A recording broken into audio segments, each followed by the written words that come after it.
Hello there everybody, Samuel Locus here. Welcome back to the railway and welcome to another review. Today I'll be doing a review of the Hornby Southeastern Class 395 Blue Rapier set, which I got second hand from eBay. Yes, and as you can see, this is technically my second, could you say technically multiple unit? Kinda. I mean, well, actually, technically it's your third, isn't it? Oh, technically my third, because I did a Eurostar 373, HST. Now HST. so HST and 373 aren't technically multiple units. Hello, I'm JBW456, who'll be joining Samuel's Locos today. This is my train, in case you didn't notice. Yeah. And we have also got one coach for it. In real life, it would run with, I think, either 4 or 6 coaches, I think it is. Yeah. But I don't quite have enough yet. And maybe I will. Well, because you've got more of it, you're going on more of these tomorrow, right? Yeah, I am actually. I'm going down to Ashford International. Yes. So expect a video from there on my channel. Yes. Who knows if it'll be out when you're seeing this. So let's get these. Let's get one of the power cars on. Well, I should get both of them on. Just to show the difference of ish, and check out the livery and also the detail of these. So let's put these up against the white background and find out what detail we have on these. Let's find out. Okay, so here we have the two Class 395 power cars up against the white background. 395021 is the number on this, by the way. So in terms of detail, there's nothing inside of the windows by the looks of it, or the cab, I don't think. This does have working directional lines, so I should also mention, so that's quite a big feature. Looking on the roof, we have actually got quite a bit of detail, though you don't expect much from this really, since it is just a starter set. It's a very, very cheap train set actually. Very weird how we got that there, because that would suggest it's almost got like sound or something. But obviously it doesn't. I'm not sure what that is actually meant to be. Maybe it's just on the 395 in real life. And we've got a bit of detail at the door actually. It's quite nice, and obviously we've got a Southeastern logo.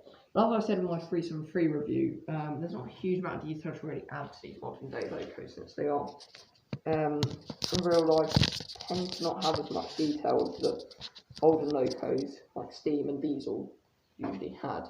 Anyway, now I'll show you the detail on the coach. Okay, so here we have the Southeastern Class 395 coach up against the white background. Just like the power cars, is basically no different really.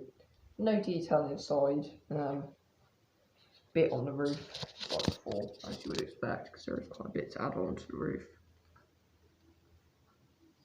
But yeah, basically nothing really. I mean, there's a bit at the door. Yeah, just like I said, there's not a huge amount really to put on. Anyway, next up, we will get the train running for the first time on Samuel's track. So here we have the Southeastern Class 395 ready for its first test run. So we'll start off at high speeds first, but high-ish. It's actually very smooth, actually. Yeah, it's pretty smooth. And for how many years old do you think this is? I'm sure actually. I can't remember when this set was made. I don't know, to be honest. I think it's sometime in the 2010s. Anyway, we'll try a bit of slow speed test in just a second. I'll try not to quickly show you all the working headlights on this. Yeah, well, funny enough, I was actually looking at some older Hornby catalogues. And there was a train set in the 2020 range. Then after that, it disappeared. So I'm saying it kept going from like maybe doing the 2000. Yeah, we'll do a bit of slow speed test now. Yeah.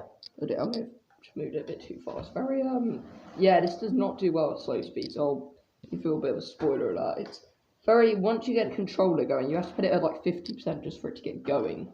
So it's actually going to be very difficult for you to even get it at slow speed, really. Yeah, that is actually slow speed 1 out of 10. Yeah, horrendous. I can't even get it at slow speed. Let me try again.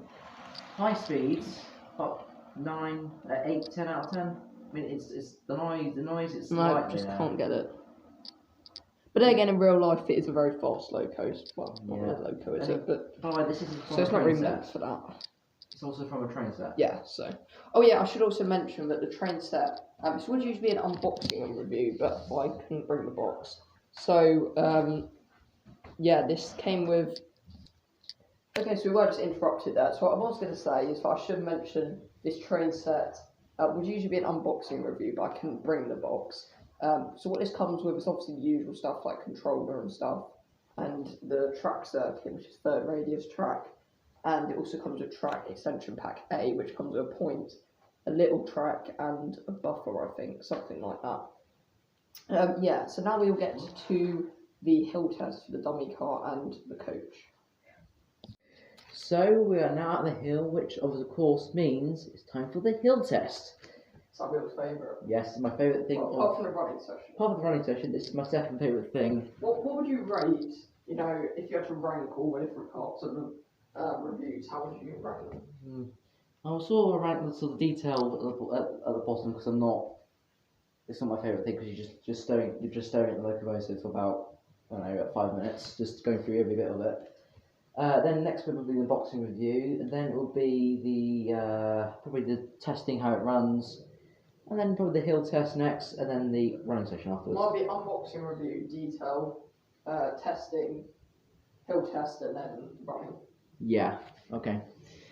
Anyway, yeah. So let's get this coach nudge and see if it goes down the hill.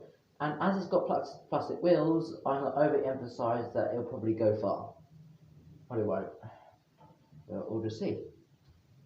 Oh, it's still moving. It is still moving. It has stopped in the tunnel, which actually the back of it's still going. So we'll do another nudge. Go on. Right. So like the HST, it's sort of like 50-50 on this coach. I mean, it feels really smooth, but when you start doing that, no. The answer is no after that. So.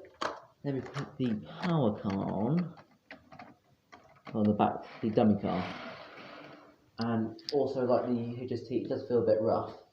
Should probably say it's not going to go too far. Which, am I right? Yeah, it is exactly like the HST. Does not like to go far. It's a bit rough, but it stops like literally straight away. Yeah. Oh, okay. So that's the hill test over. Which was a bit sort of more disappointing than the HST this time, but it was alright. So anyway, let's move on to my second favourite thing, the running session. Here we go.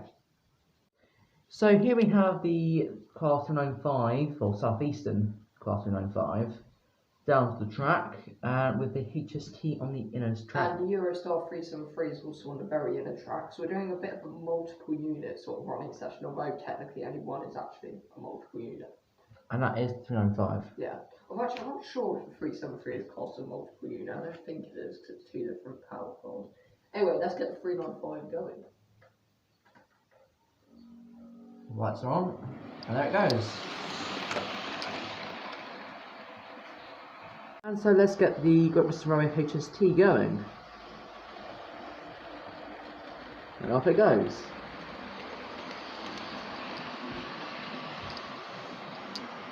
Okay, so here we have the Eurostar Class 373 ready to get going. And the 395 is actually running so well. Such a smooth runner, actually. I don't know whether it's because we fixed the track or not, but it's running really well. And the 373 is having a few problems. Here's the Great British Railway HST and the 395 speeding around. That's put the 395 at quite good speed because it's running so well. HST not so much. 373 is going to run at really good speed.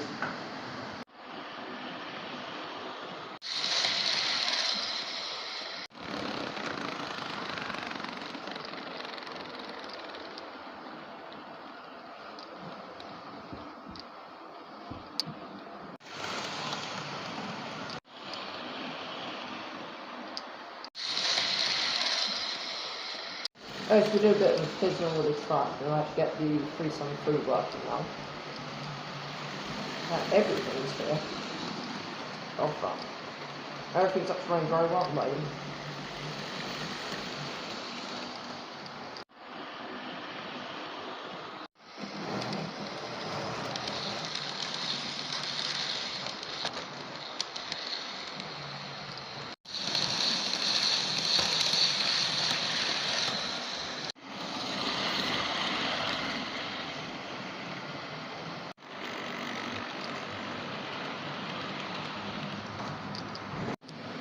come straight after. Here's the 395.